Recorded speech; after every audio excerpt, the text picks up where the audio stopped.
Well, it is going to come down to the final game to decide the fate of our junior hockey team when it comes to playoffs. You know what I mean? As it's time for another episode of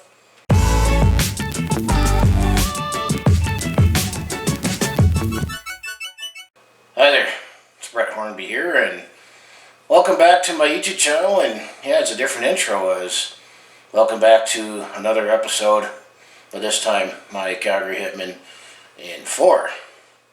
As we are still in Season 4, episode number 12, as we'll talk about games 61 to 64 during the 2021-22 WHL regular season. A full season is 68 games, so to make the math work, and when I decided to started doing this, I decided to make 2 4-game episodes instead of 1 8-game episode, where 6 worked out nicely for most of the season.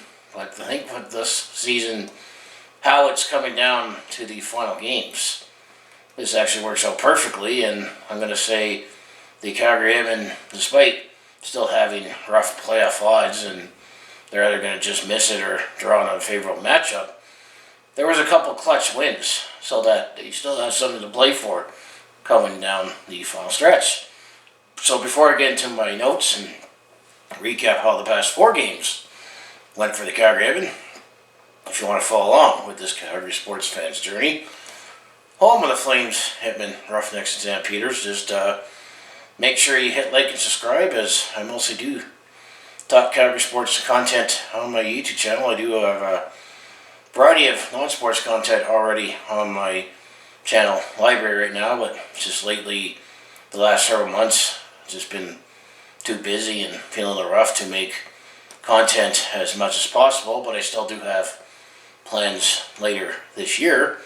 So of course, appreciate like, subscribe here on my main channel as well as my second channel in Brett Hornby Shorts. So let's take a look at how things went for our Calgary Hitmen the last 4 games. So this will be game 61. We'll go back on Sunday, March the 27th. As the Calgary Hitmen, they were at home. They were back home after a long road trip. In the last episode, they were totally on the road, as they were back home taking on the Swift Current Broncos. This was a 2 p.m. puck drop at the Scotiabank Saddledome. So how did things go with the Broncos? And this one, another team that's chasing for that final playoff spot in the Eastern Conference in the Western Hockey League, and they are doing the conference format again this season. So things actually did not start off good for the Calgary Hitmen, as the first goal of the game went to Swift Current, as it went to Nagy. He scored his 12th goal of the season. That made it 1-0 for Swift Current at that point, and actually that is the only goal to report in the first period. So the Swift Current Broncos, they had a 1-0 lead going into the second period. So going into the second period, the Swift Current Broncos actually were able to add to the lead, as it was Stebbings who got his 9th goal of the season on a power play. The Nagy goal happened at 13:57 of the first period. I forgot that. But the second goal for Swift Current in the second period happened at 6:33. That made it 2-0 for Swift Current. And actually that was the only goal in the second period. So the Swift Current Broncos enjoyed a 2-0 lead going into the third period. Going into the third period, did the Calgary Hitmen able to at least get a goal? Well, unfortunately, they were not, as it was King who got his 8th goal of the season. This happened at the 4:25-minute mark of the third period. So ultimately, the Swift Current Broncos, they won this one 3-0, as they shut out the Calgary Hitmen, and they were actually looking at the attendance. This was the Every Child Matters game, so the Calgary Hitmen had their special orange jerseys on. I guess I should have went to the game, because attendance was 11,999. So, but unfortunately, the Calgary Hitmen weren't able to come out on top in this one, as they lost 3-2. and the Calgary Hitmen, they outshot the Swift Current Broncos 37-33, but ultimately they were outscored. So no one led the way for the Calgary Hitmen when it comes to scoring, because nobody scored. But it was Braden Peters who was in net for Calgary. He made 30 saves on 33 shots. While for the Swift Current Broncos, Carter Stubbings, who had the only multi-point game with a goal and assist for 2 points.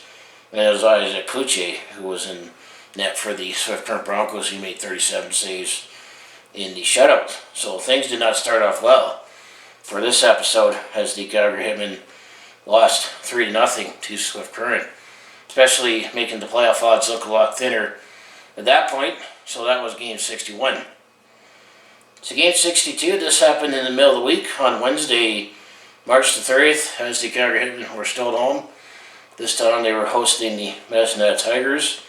This was a 7 p.m. puck drop at the Scotiabank Saddledome, and this matchup definitely favored the Calgary Hitmen a lot more, but the Medicine Tigers were a much weaker team. So did the Calgary Hitmen take advantage, knowing that they're still fighting for their playoff lives at this point? Well, the first period, actually much of the scoring happened in the first period, so if this was a game that you came late to, you would have missed most of the action, as the first goal of the game actually went to the Calgary Hitmen, as it went to Blake Stevenson, who got his 23rd goal of the season at 1:47. So Calgary scored 1-0 fairly early into the game.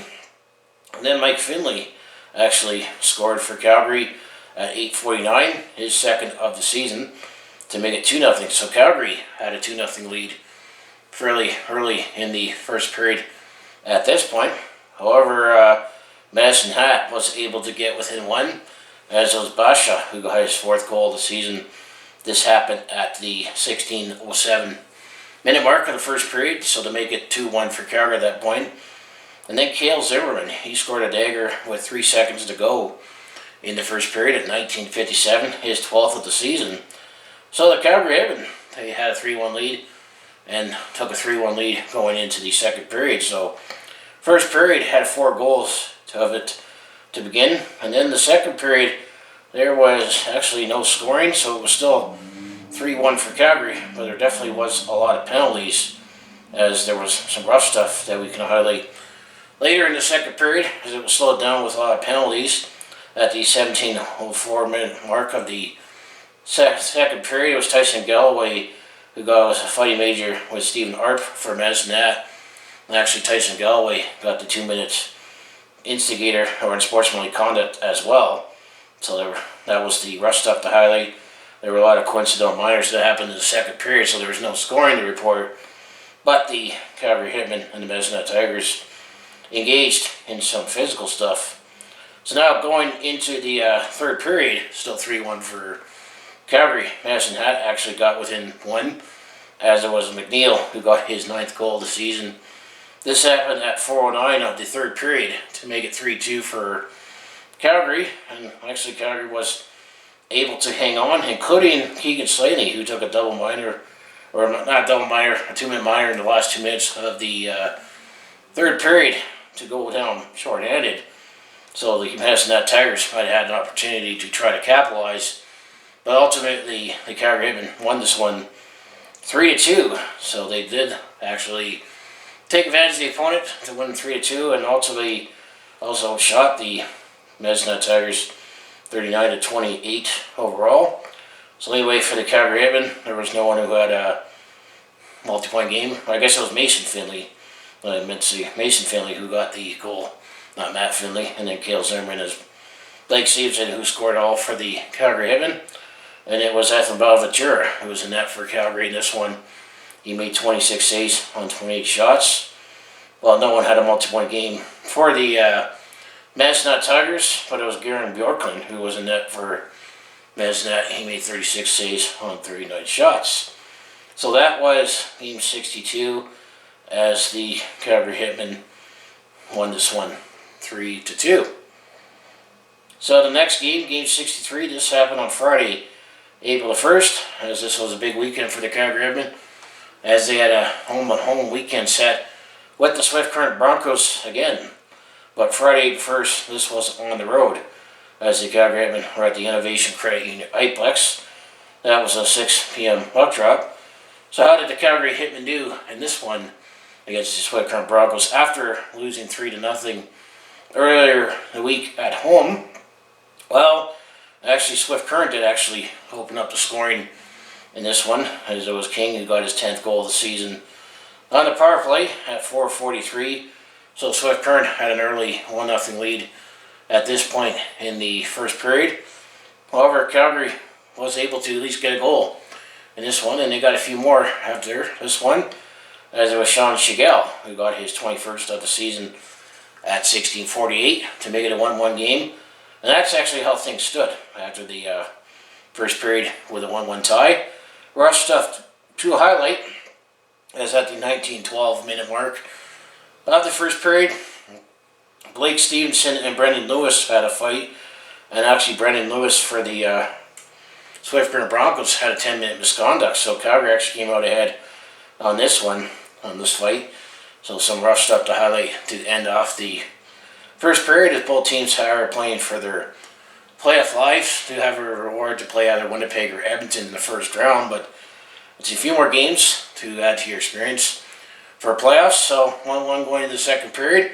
Well, the second period had the bulk of their offense in this one. Second period was Blake Stevenson who got his 24th goal of the season for Calgary at 8:27 to make it 2-1 for Calgary at that point in the second period. However, there was a couple more goals later in the second period. It was Stebbings who got his 11th goal of the season for Swift Current at 15:11 to tie up the game at 2-2. However, just 27 seconds later, Sean Shigell, who got his second goal of the game, his 22nd of the season at 15:38. That made it 3-2 for Calgary. And then Cale Zimmerman scored at 19:15 of the second period, so in the last minute, to make it 4-2, and that's how things stood after the second period. With Calgary leading 4-2, there was less rough stuff, less penalties to highlight in the second period. So going into the third period, it was Cale Zimmerman who also scored his second of the game, his 14th of the season at 5:10 of the third period, to make it 5-2 for Calgary. And Calgary ultimately was able to take this one by winning 5-2. And that actually was the Swift Current Broncos who had the slight edge in shots, 27-26, but ultimately the Calgary Hitmen won this one to keep their playoff hopes alive. So leading the way for the Calgary Hitmen, well, Sean Shigell had 2 goals and assists for 3 points, and then Cale Zimmerman had 2 goals himself. So Stevenson and Shigell led the way for the Calgary Hitmen, and then Blake Stevenson had a goal and assist, and Ryder Schultz chipped in with 2 points himself with 2 assists. And it was Braden Peters who was in net for Calgary. He made 25 saves on 27 shots. So looking at the Broncos side, no one led the way with the multi-point game for the Broncos, but it was Ray Dick who was in net for the Swift Current Broncos. He made 21 saves on 26 shots. So that was game 63, as the Calgary Hitmen was able to they needed this one to keep their slim playoff hopes alive. So that was game 63. So game 64, before we move on to other business, is on Sunday, April 3rd, as the Calgary Hitmen were back at home, taking on the same Swift Current Broncos. This was a 2 p.m. puck drop at the Scotiabank Saddledome. So was the Calgary Hitmen able to take advantage again to keep in the race for the final playoff spot alive? Well, the Calgary Hitmen actually did score a couple goals to start off the first period. First, it was Steele Queering who got his 12th of the season at 4:57 of the first period to make it 1-0 for Calgary at that point. And then Tyson Galloway got his 5th goal of the season at 13:36, so Calgary had a 2-0 lead at that point, so things were looking good for Calgary at that point.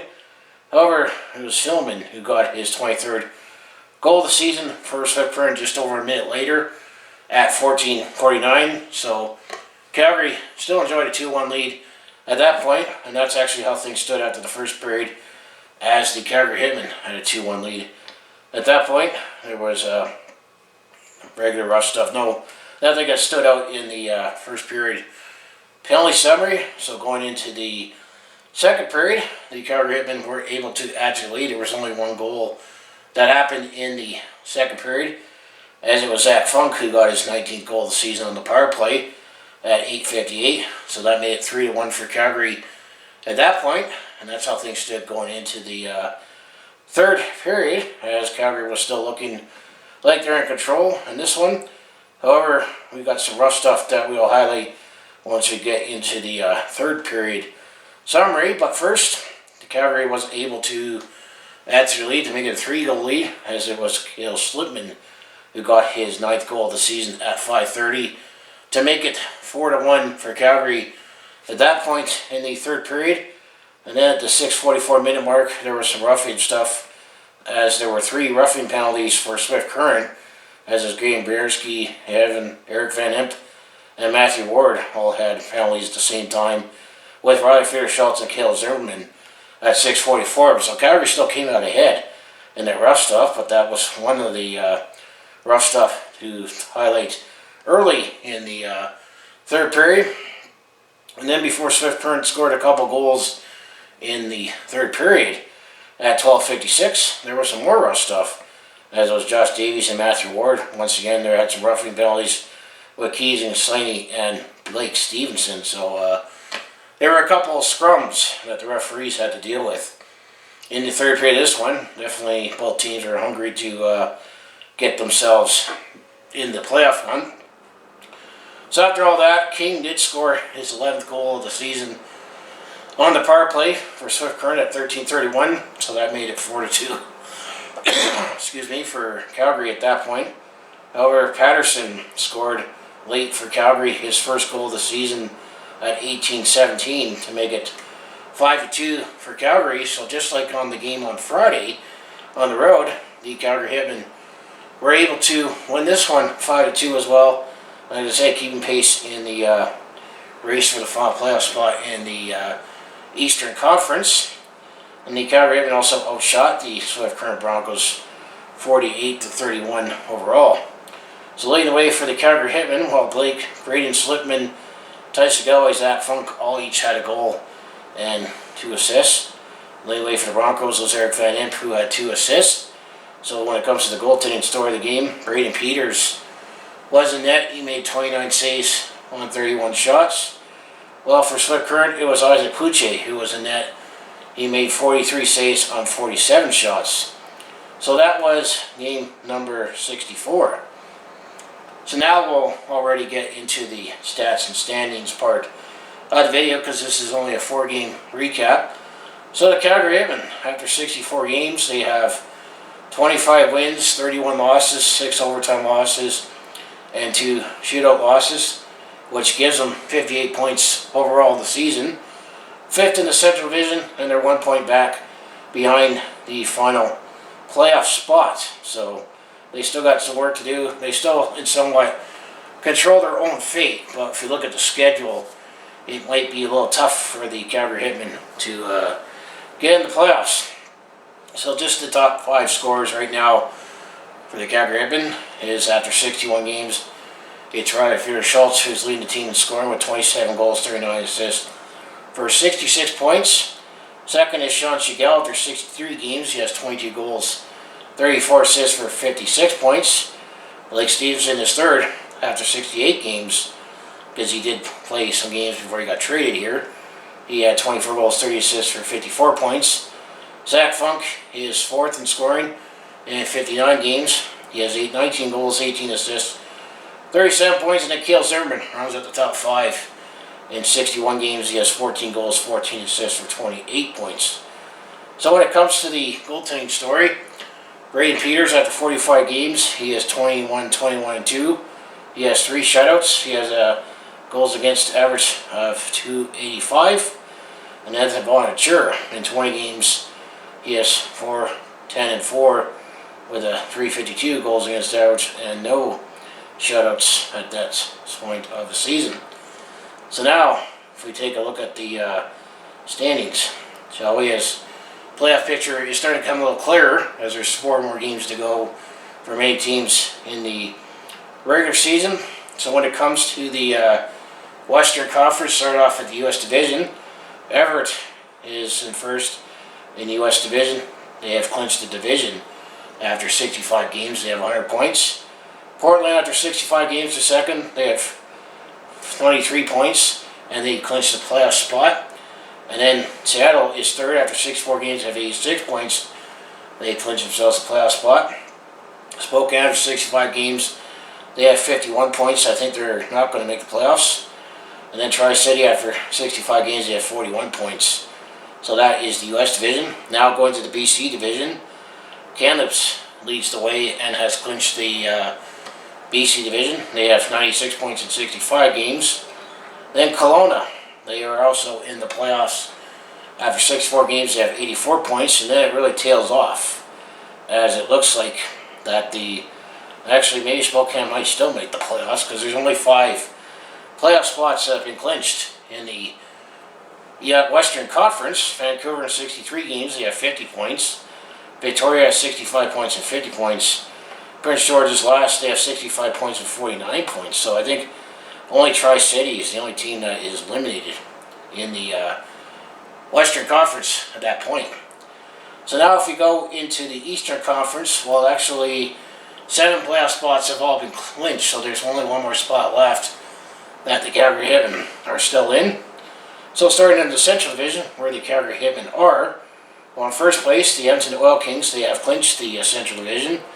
In 65 games, they have 98 points. Red Deer is second after 66 games, they have 92 points.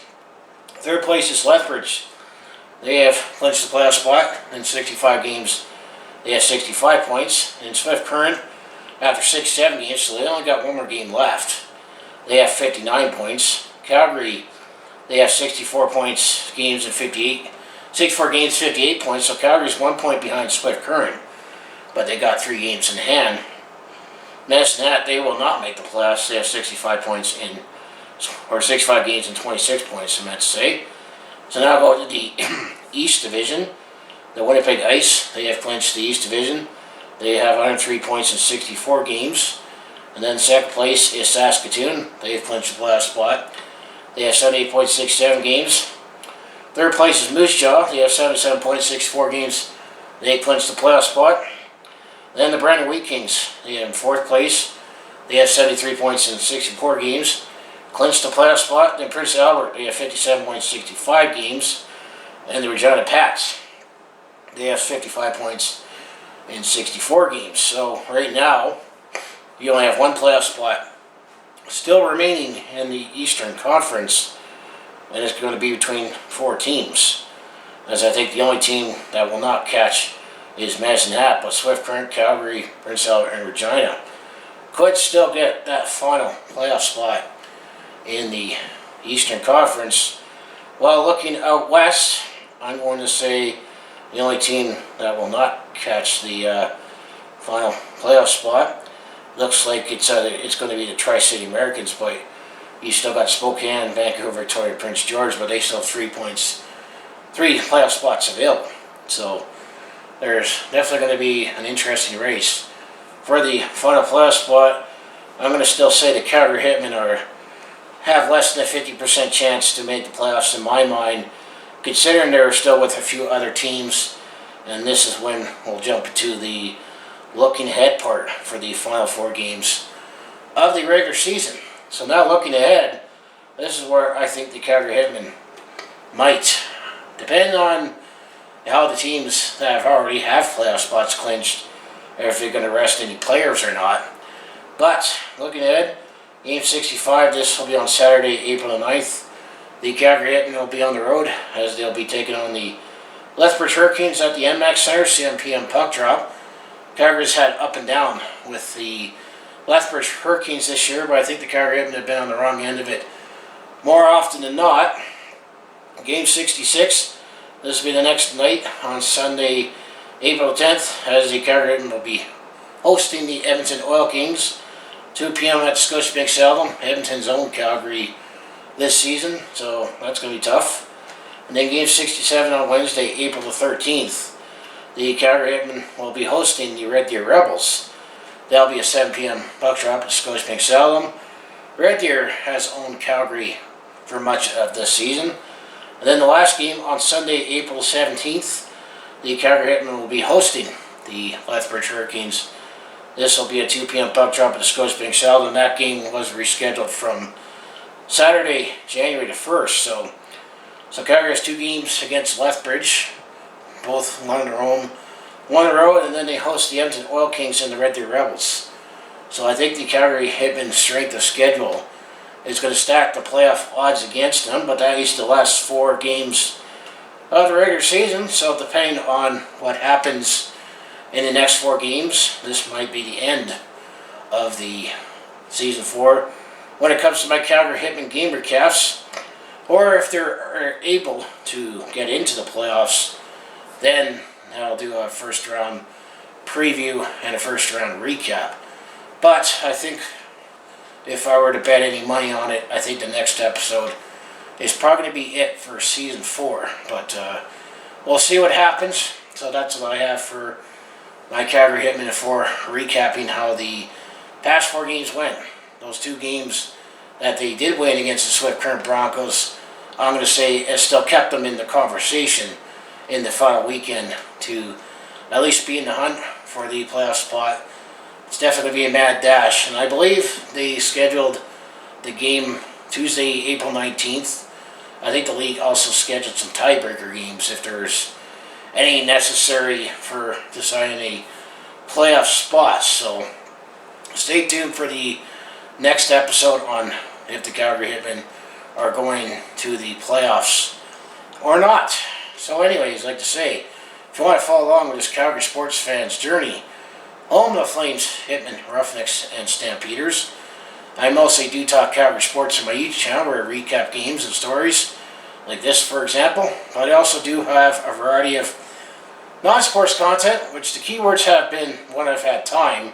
I do like to do some personal vlogs, attempt to comedy, do share my experience on the road or a sporting event, and I'm hoping that maybe next month in May and June I'll get back and doing some more vlogging on the go. But if it all sounds like it'd be interesting to watch, to follow along with this Calgary sports fan's journey, you know what you do, just make sure you hit like, subscribe. I also have my other social links down in the description below. Because if you are subscribed, there's a couple other plans that I want to do on my channel this year. I'm planning on actually doing some recaps with the Calgary FC, our soccer team. I'm planning on doing that this season. And the fact that it was 18 years ago this year, the Calgary Flames had their magical run to the Stanley Cup final. So I'm planning on doing a video series looking back and recapping all the games from that. So if you're not subscribed, you won't know when all that content is coming. And of course I have my second channel in Brett Hornby Shorts where I exclusively put my short form content on that channel. So I appreciate you subscribe both here on my main channel as well as my second channel.